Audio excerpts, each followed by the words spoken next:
Hello, this is Candace, and I'm preparing my intro for you guys. I used to have an old YouTube account under Miriam, but that no longer exists because my friends that are non-Muslims, I want them to view this video, and they only know me by my name, which is the first name, which is Candace. However, my Islam name is Miriam. I became a new Muslim last Saturday, April 16th, 2011, so I'm almost a week old as far as new Muslims, through guideus.tv with Yusuf Estes.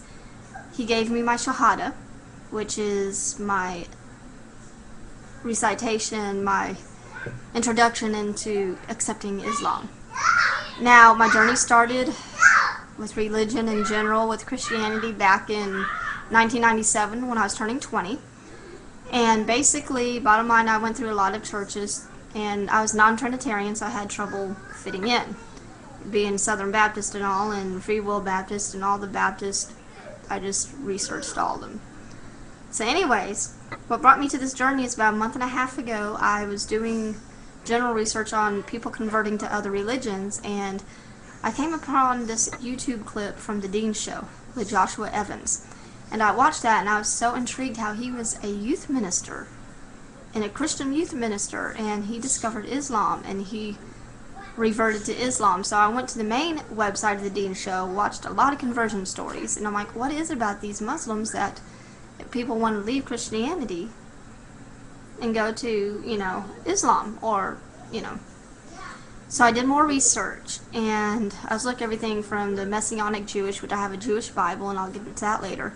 And I looked at the research of Christianity about how we view it today, which I call Pauline Christianity. That means Saul turned Paul, taught the opposite of what Jesus taught.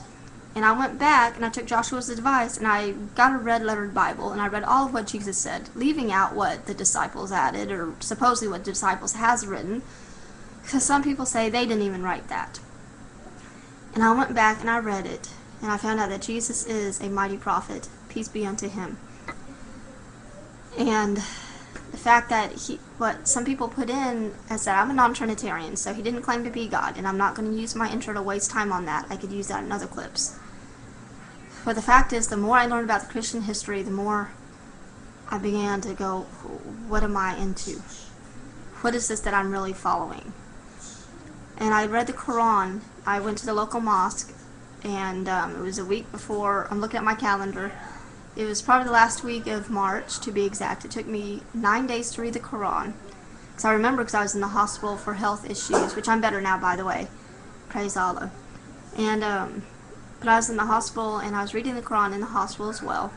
And I was only there, for a little over 24 hours, so, gave me a little time. But the more I read it, it was just more than poetry, and more than, obviously, it took me to read the Bible 3 weeks. So you're looking at 9 days versus 3 weeks, because it's a smaller book. But what I got out of it is, don't get me wrong, I still have my Bibles and I still do read them. But I get the extended lessons. I get more of the lessons of the prophets out of the Quran. I didn't know this occurred. And the fact that I accept Muhammad as the last prophet, the last messenger. And it just shows me that God could use people. Who are we to judge Allah, who he chooses as prophets, or what he chooses to be in his books? And that was the Roman Catholic Church's mistake, or the Nicene Creed 300 years after Christ, when they got all these books together. Who were they to decide? They weren't. They did it on popularity, from what I've read. So moving on, I just prayed a lot, and it took me a while to get used to the 5 prayers a day. I will tell you that, and I'm still getting used to it, but I'm doing it more. And everything that, it's just something you get used to. And a lot opened my eyes, and when I went to a couple of what I call meetings with them at my local mosque, I felt tranquility, peace of being in there. And when they did their prayers, though I do not understand a lot of Arabic yet, I was still in tune and one with Allah. It's like I knew what they were saying, but I didn't know what they were saying. It's like I was still with him. And now that I've been there a couple times, I'm learning more. Now that I'm reading the translations at home, the English and Quran, now I know what they were saying. So I'm like, okay, I could deal with this. But just being there and And also it's just more than a Saturday thing. It's because I know they meet on Fridays for prayer, but we also at our local mosque have Saturday classes for Islamic teachings and so forth, and that's the one I'm able to go to. But it's more than just being there during the week. It's also communing at home. It's also taking time to praise Allah at home. And that's what I learned through the Qur'an. So the more I learned about Islam, reading on Islam versus what I learned from the media, the more I accepted that Islam is peace. The Muslims I met are peaceful, though personalities differ. We all have bad days, but they are not like the extremists and the terrorists. They do not support them. And I learned about that, and we have a few bad apples in the Christian churches too, so I'm not going to go there. But I was just more at peace, and I couldn't fight it anymore. It's one thing to study about it. It's another thing to finally accept and say, Allah, I'm yours. Whatever you give, I'm yours. And I just surrender all to you. And that's what I did. That's why I took my Shahada. So this is my intro, and before the background gets real loud, since it's a holiday today from the kids from school, I'm going to say, Salam Alaikum.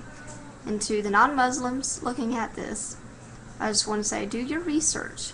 Find out the true meaning of the original Christianity versus what you have today. And I will tell you this, in the Jewish Bible, Barnabas was also named Jesus. So there was two people named Jesus. And the question is, who really did they release, since there was two people named Jesus? Now the Bible you have today will not tell you that, it'll say Barnabas. But if you look at the Jewish Bible, his name is also Jesus.